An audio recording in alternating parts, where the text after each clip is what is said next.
Welcome back to என் சமையல் ledger with Vinod Kumar. இன்னைக்கு நம்ம செய்ய போகிறது ஒரு டேஸ்டியான சிம்பிளான டிஷ். வீட்டில் ரெகுலராக கிடைக்கிற ஒரு பொருளை வச்சு நம்ம இன்னைக்கு தேங்காய் பொடி பண்ண போகிறோம். இந்த தேங்காய் பொடி ரொம்ப வெர்சடைலான ஒரு டிஷ். இது நம்ம நார்மலாக சாதத்தில் பிசைஞ்சு சாப்பிட்லாம், இட்லி தோசை தொட்டு சாப்பிட்லாம், தோசை ஊற்றுறப்ப மேலே தூவி சாப்பிட்டா செமையாக இருக்கும். இந்த டிஷ் நீங்கள் ஆல் பர்பஸ் ஒரு பொடினே சொல்லலாம். இந்த பொடிக்கு என்னென்ன பொருட்கள் தேவைன்னு நம்ம பார்க்கலாம். தேங்காய் 1 துருவுனது, கடலைப்பருப்பு 75 கிராம், உளுத்தம்பருப்பு 75 கிராம், காஞ்ச மிளகா 5லிருந்து 6, எள்ளு 1 டேபிள் ஸ்பூன், புளி சின்ன துண்டு, பெருங்காயம் 1/2 டேபிள் ஸ்பூன், தேங்காய் எண்ணெய் 1 டேபிள் ஸ்பூன், உப்பு. இந்த பொடி பண்றது ரொம்ப சிம்பிள்.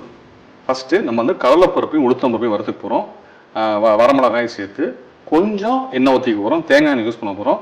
இது எண்ணெய் இல்லாமையும் பண்ணலாம், பட் தேங்காய் எண்ணெய் யூஸ் பண்ணோம்னா இன்னும் கொஞ்சம் டேஸ்ட் பெட்டராக இருக்கும். ஃபர்ஸ்ட் நம்ம அடுப்பு ஆன் பண்ணிக்கலாம். தேங்காய் எண்ணெய் ரொம்ப கம்மியாக யூஸ் பண்ணால் போதும், ரொம்பலாம் தேவை கிடையாது.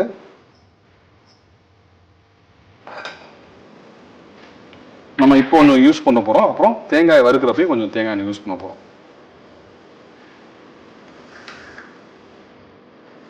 எண்ணெய் சூடாயிடுச்சு. எண்ணெய் சூடானோன்னா இந்த கடலைப்பருப்பு இந்த கப்பில் 3/4 கப்பு, ரஃப்லி ஒரு 75 கிராம்ஸ். அதே மாதிரி உளுத்தம்பருப்பு. இது ரெண்டும் நல்லா ஒரு செவக்கா வறுக்கணும். லைட்டாக கூட கறிய விடாது. அது கருக ஆரம்பிச்சுன்னா நம்ம அந்த பொடி கசக்க ஆரம்பிச்சிடும். ஸோ கொஞ்சம் கேர்ஃபுல்லாக இருங்க. இது செவக்கா வறுக்கணும். நான் வறுத்துட்டு எந்த கன்சிஸ்டன்சி என்ன கலர் இருந்தாலும் நான் உங்களுக்கு காட்டுறேன். இது கூடிய மட்டும் லோ ஃப்ளேம் ஆர் மீடியம் ஃப்ளேமில் வச்சு வருங்க. இதுதான் கரெக்டான பக்குவம். லைட்டாக செவக்க ஆரம்பிச்சு இந்த ஸ்டேஜில் அடுப்பை ஆஃப் பண்ணுங்க. அடுப்பை ஆஃப் பண்ணிட்டு இதே சூட்டில் நம்ம எள்ளு வச்சுருக்கோம். எள்ளு 1 டேபிள் ஸ்பூன். எள்ளு ரொம்ப நேரம் பொரிய வேணாம், இந்த சூட்டில் எள்ளு பொரிஞ்சிடும். அதே மாதிரி இந்த வரமிளகா இந்த எள்ளு ரெண்டுமே இந்த ஆல்ரெடி நம்ம போட்டிருக்கிற அந்த பருப்போட சூட்லேயே இது நல்லா பொரிஞ்சிடும். எள்ளு சீக்கிரம் பொரிஞ்சிடும். அதே மாதிரி கறிஸ்னா டேஸ்ட் நல்லா. நம்ம இந்த பொடிக்கு ரெகுலராக பண்ணுற பொடியிலேருந்து இந்த பொடியோட ஹைலைட் என்னன்னா, நம்ம எள்ளு போட்டிருக்கோம். எள்ளு ஒரு நட்டி ஃப்ளேவர் கொடுக்கும், நல்ல ரிச்னஸ் கொடுக்கும், உடம்புக்கும் ரொம்ப நல்லது. அதே மாதிரி வரமிளகாயும் கருகாமல் பார்த்துக்கோங்க. எல்லாமே ரைட்டாக அந்த பொன்னிற வர அளவுக்கு தான் வறுப்படணும். அது ரொம்ப கேர்ஃபுல். இந்த பொடி பண்ணுறது ரொம்ப சிம்பிள். ஆனால் இந்த மாதிரி 2-3 விஷயங்கள் கேர்ஃபுல்லாக இருந்துட்டோம்னா பொடி செம டேஸ்டியாக இருக்கும். இந்த கன்சிஸ்டன்சி பாருங்க. இதுதான் இந்த கன்சிஸ்டன்சிலாம் வறுபட்டுருக்கணும். இப்போ இது ஆறட்டும். இது ஆறுற கேப்ல நம்ம தேங்காயை வறுத்துக்கலாம். இதுக்கு ஒரு எண்ணெய் ரொம்ப தேவை கிடையாது. கொஞ்சமா இந்த வறுக்கிறது என்ஹான்ஸ் பண்றது, இந்த ஃப்ளேவர் என்ஹான்ஸ் பண்றதுக்கு லைட்டா தேங்காய் எண்ணெய் போதும். தேங்காய் எண்ணெயில் ஆல்ரெடி ஆயில் செக்ரேட் ஆகும். நீங்க வறுக்க ஆயில் செக்ரேட் ஆகும். ஸோ ரொம்ப எண்ணெய் ஊற்றுனா இந்த பொடியே ரொம்ப தேங்காய் எண்ணெய் ஃப்ளேவர் ஹெவியாக இருக்கும். அது வேணால் லைட்டாக எண்ணெய் ஊற்றுங்க. எண்ணெய் இல்லாமல் கூட வறுக்கலாம். இப்போ இந்த தேங்காயை போட்டு நம்ம வறுக்க போகிறோம். நம்ம யோசிக்கலாம், எதுக்கு தேங்காயை தனியாக வறுக்கணும், பருப்பெல்லாம் தனியாக வறுக்கணும்னா, ரெண்டும் வறுபடுற டைம் டிஃப்ரெண்ட்டாக இருக்கும். நீங்கள் பருப்போடு சேர்ந்து இதையும் வறுத்தீங்கன்னா சரி வராது, கருகிடும்.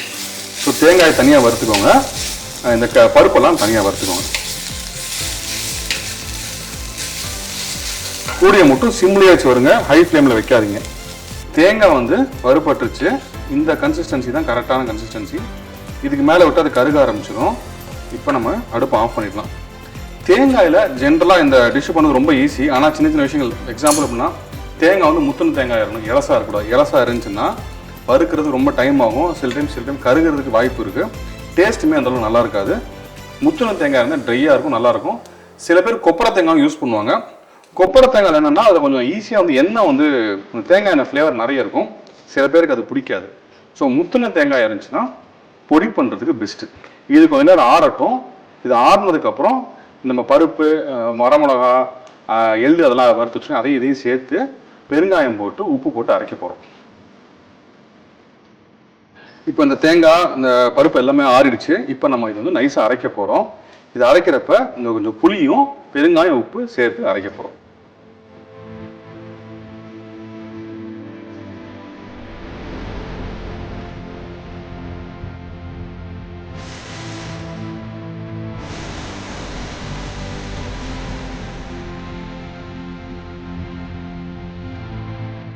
சுவையான ஈஸியான டேஸ்டியான தேங்காய் பொடி ரெடி. இதை வந்து சாதத்தில் பசங்க சாப்பிட்டா சூப்பராக இருக்கும். இட்லி தோசைக்கு பசங்க சாப்பிட்லாம். நீங்கள் தோசை ஊற்றுறப்ப இதை மேலே தூவி நெய்யையும் தூவி சாப்பிட்டு பாருங்கள், செம்ம ஃபேண்டாஸ்டிக்காக இருக்கும். இப்போ நம்ம சாதத்தில் ஊற்றி பசங்க சாப்பிட்டு பார்க்கலாம்.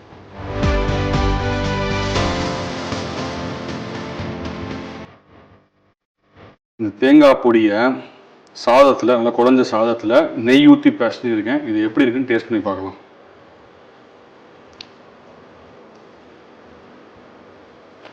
செம்ம ஃபேண்டாஸ்டிக்காக இருக்குது.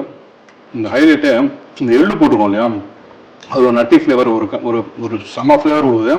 நல்லா காரமாக கடலைப்பருப்பு உளுத்தம் பருப்போட இந்த கருகடுப்பு செம்ம ஃப்ளேவராக இருக்குது. நெய் ஊற்றி டேஸ்ட் பண்ணி சாப்பிட்டு பாருங்கள், செம்ம ஃபேண்டாஸ்டிக்காக இருக்கும். எல்லாருமே விரும்பி சாப்பிடுவாங்க.